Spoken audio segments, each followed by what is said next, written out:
Dalam proses perundingan dan negosiasi, Indonesia berupaya mengedepankan kepentingan nasional dengan tetap mendorong penguatan hubungan bilateral dengan Amerika Serikat. Upaya pendekatan Indonesia telah diterima dan diapresiasi dengan sangat baik oleh USTR, Commerce maupun Treasury, dan semua membuka ruang dialog serta memberikan kesempatan untuk pembahasan teknis secara detail dalam 2 minggu ke depan, dan juga terdapat momentum yang baik untuk mendorong reformasi struktural yang sekarang sedang dilakukan untuk mendorong perdagangan dan investasi. Tawaran Indonesia kepada Amerika Serikat untuk mewujudkan kerjasama perdagangan yang adil, fair, dan square sepenuhnya mengacu kepada kepentingan nasional dan dirancang untuk menjaga perimbangan setidaknya pada 5 manfaat. Yang pertama, memenuhi kebutuhan dan menjaga ketahanan energi nasional. Yang kedua, memperjuangkan akses pasar Indonesia ke Amerika Serikat, khususnya dengan kebijakan tarif yang kompetitif bagi produk ekspor Indonesia. Yang ketiga, deregulasi untuk meningkatkan kemudahan berusaha perdagangan ini yang akan menciptakan lapangan pekerjaan. Yang keempat, memperoleh nilai tambah dengan kerjasama supply chain atau rantai pasok, industri strategis, dan critical mineral. Kelima, akses ilmu pengetahuan dan teknologi dalam berbagai bidang, antara lain kesehatan, pertanian, renewable energy.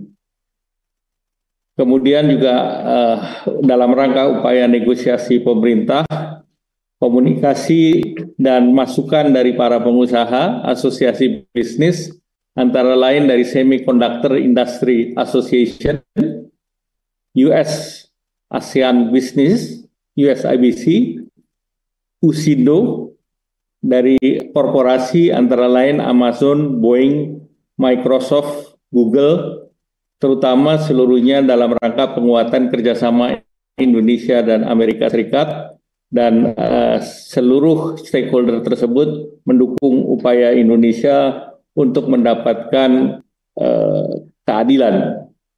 Secara keseluruhan, pemerintah Amerika Serikat mengapresiasi strategi dan pendekatan serta proposal yang diusulkan oleh Indonesia, dan kedua pihak menyetujui proses yang lebih intensif di tingkat teknis.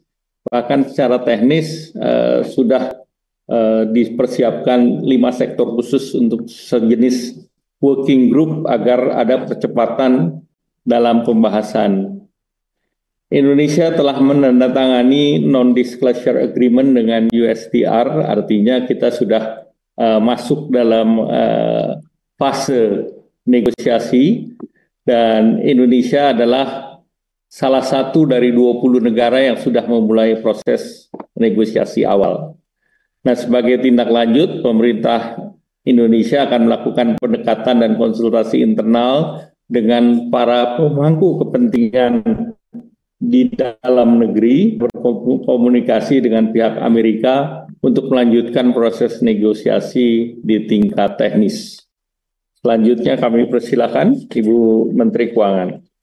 Terima kasih Pak Menko. Assalamualaikum warahmatullahi wabarakatuh. Selamat pagi untuk teman-teman media di Indonesia. Pada pertemuan hari ini, terutama dengan Sekretari BESEN,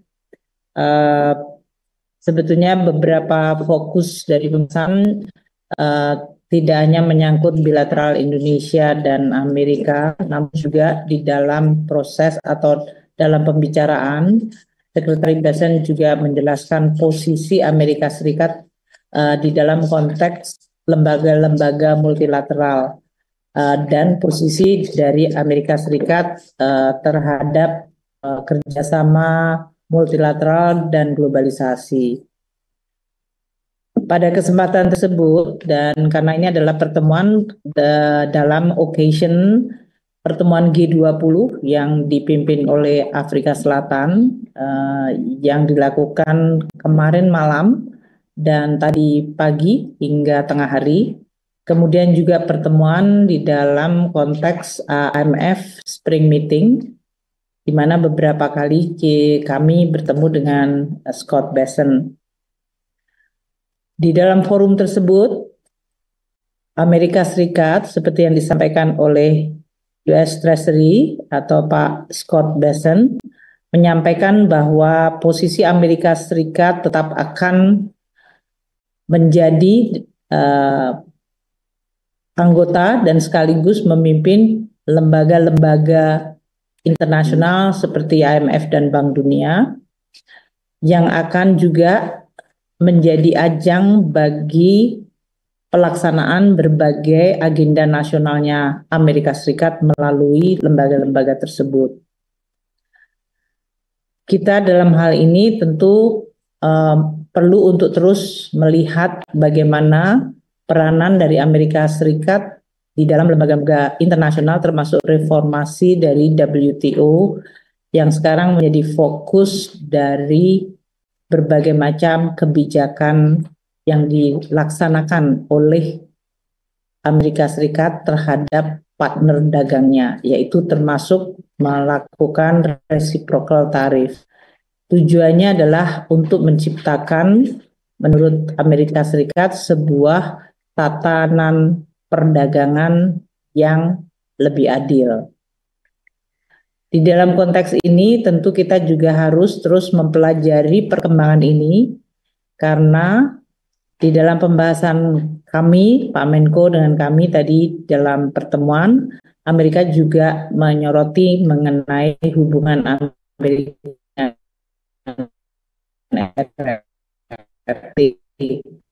terhadap Indonesia maupun seluruh kawasan ekonomi di dunia.